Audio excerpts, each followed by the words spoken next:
When I was a kid, it was very important to my parents that I was good in studies, like most Indian parents, and that I was good in extracurricular activities, especially public speaking. As early as kindergarten, my mom would beg the teachers in the parent teacher meetings to give me a chance to speak on stage. My teachers would say, "She's too shy," but my mom persisted, and a couple of times that year, I got the chance to go on stage. I hated it. The first time, I didn't even utter a single word. The second time, I blurted out whatever poem I had memorized while looking down the whole time. This torture continued until grade 5. A few times in the year, I would either read out the thought of the day or news of the day or recite a poem in the morning assembly at school. By doing it again and again, my fear of public speaking decreased and I detested it less and less. But I was still pretty average. Other kids were way more confident and better as speakers. Then in grade 6, something interesting happened. I switched to middle school, and the middle schools were new for all the students, and they had no idea which kid is at which speaking level. So we all got a fair chance when the English debate competition was announced. We were to write down our speech for or against the debate topic and read it out to the house teacher so she could select which student would get to represent the house at the competition. My dad wrote my full speech and I went to school and read it out to my English teacher. I still remember to this day her words after I finished reading.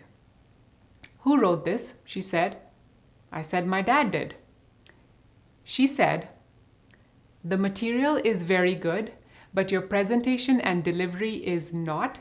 So I'm going to take your material and give it to a better speaker so our house can win." Ouch! I was devastated. If this thing had happened in grade 3 or 4, I would have been relieved to be rejected. But this time, I genuinely wanted to be selected. I wanted to shine on stage and impress everyone, and most importantly, make my parents proud. That rejection hurt me deeply. But I am very, very thankful to that teacher because that moment changed my life. The hurt and anger I experienced in that moment fueled my fire to improve my presentation skills and get selected in the next house competition. So when the next debate competition was announced, my dad again wrote a killer speech for me. This time I practiced a lot at home with my dad's help before I read it out to the teacher. And guess what? I got selected to represent my house. Out of the 8 participants in the debate competition, I got the 3rd position, which is not amazing, but I did decent and it boosted my confidence as well as it made me more visible to the teachers and the whole school, and that would bring me more opportunities to speak in the future. From that point all the way up to grade 10, I got the chance to speak on stage multiple times, and as a result, my speaking skills got better and better. It's hard not to get better at something when you keep doing it consistently.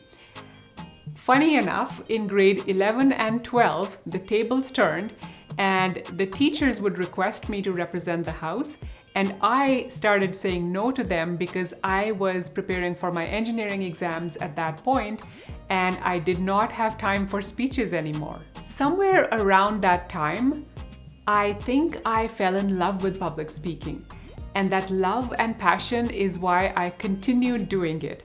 Throughout my university days, I sought out opportunities to MC, participate in debates and plays, and later when I moved from India to Canada, I joined Toastmasters to improve my speaking skills further. I competed in and won Toastmasters speech competitions. I am so grateful to my parents for pushing me and helping me to speak in public.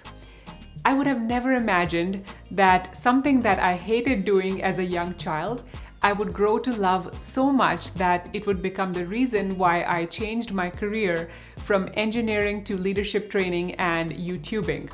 If you're interested in the story of my struggle to switch my career, watch this video. I want to ask you, is there something that you hated at one point and now you love it? Comment below. Do you want to hear more of my growth stories? Comment yes or no. See you in the next video. Keep growing.